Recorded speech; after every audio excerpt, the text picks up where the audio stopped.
वह लड़का चुपचाप पड़ोसी के लोहे के दरवाजे पर टेप चिपकाता है ताकि पता चल सके कि बगल वाले घर में कोई रहता भी है या नहीं। लेकिन जब आवेई स्कूल से घर लौटा तो उसने देखा कि टेप अपनी जगह पर जस का तस है, इसका मतलब नहीं आया। पर रात के ठीक 12 बजे पड़ोस से रोज की तरह फिर वही मांस काटने जैसी आवाजें आने लगी। आवे चौंक गया। जब घर में कोई नहीं है तो आवाजें कौन कर रहा है? उसने सच्चाई जानने के लिए 2 घरों के बीच की वेंटिलेशन पाइप को खोला और कपड़े सुखाने वाली रॉड से मोबाइल बांधकर अंदर झांकने की कोशिश की। लेकिन वीडियो देखने पर रसोई पूरी तरह खाली दिख रही थी, जबकि आवाजें अभी भी जारी थीं। वह फिर से मोबाइल अंदर डालकर देख और इस बार उसने एक सिक्का फेंककर आवाज पैदा की। कुछ मिनट बाद जब उसने मोबाइल वापस खींचा तब जो रिकॉर्ड हुआ था उसे देखकर उसका खून जम गया। रहस्यमयी घटनाओं की शुरुआत हर रात 12 बजे वही आवाजें आती। शुरू में उसे लगा ये कोई मेहनती पड़ोसी होगा जो सुबह के खाने की तैयारी करता है, लेकिन जैसे जैसे दिन बीतते गए उसे अजीब बातें नजर आने लगीं।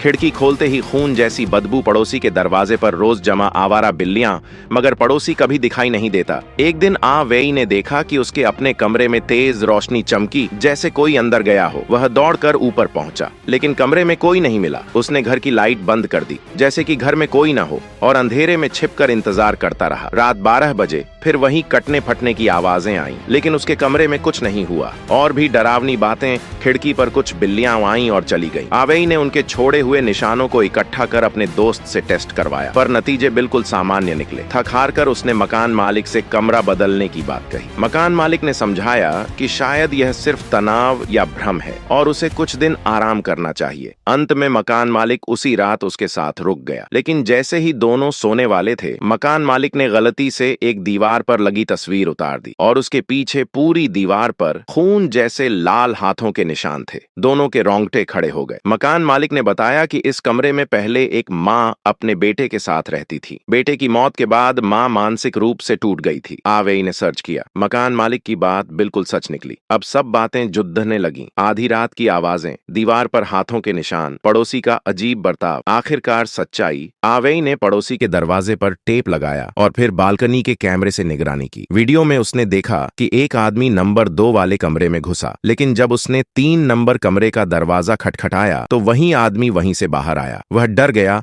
और भागकर अपने कमरे में लौट आया। फिर उसने देखा कि वही आदमी अब उसके कपड़ों की अलमारी जैसे किसी गुप्त रास्ते से अंदर जा रहा है। आवेई ने अपनी अलमारी की दीवार ठोकी। पीछे खाली जगह थी, एक गुप्त मार्ग। अब उसे यकीन हो गया कि 3 नंबर कमरे वाला आदमी कुछ बड़ा छिपा रहा है। उस रात आवेई चुपके से गुप्त रास्ते से पड़ोसी के घर पहुंचा और रसोई में सुराग ढूंढने लगा। अचानक एक छोटा सा बॉल उसके पैरों से टकराया। जैसे ही उसने उसे उठाया, तुम क्या ढूंढ रहे हो? एक औरत की आवाज आई और उसी समय वह आदमी भी दीवार की गुप्त जगह से निकल आया। आवेई डर से जम गया, लेकिन सामने खड़ी औरत बिल्कुल जिंदा थी। फिर आदमी ने पूरी सच्चाई बताई। कुछ महीने पहले एक अपराधी उस औरत के घर में घुसा और उस पर हमला करने की कोशिश की। आदमी ने यह देखा और लड़ाई में गलती से उस अपराधी को खत्म कर दिया। लेकिन औरत इस सदमे से मानसिक रूप से टूट गई, इसलिए उसने उसे अपने घर की गुप्त जगह में छुपा दिया। कोई उसे ढूंढ ना सके इसलिए। आवाजें उसी औरत के होने के कारण आती थीं,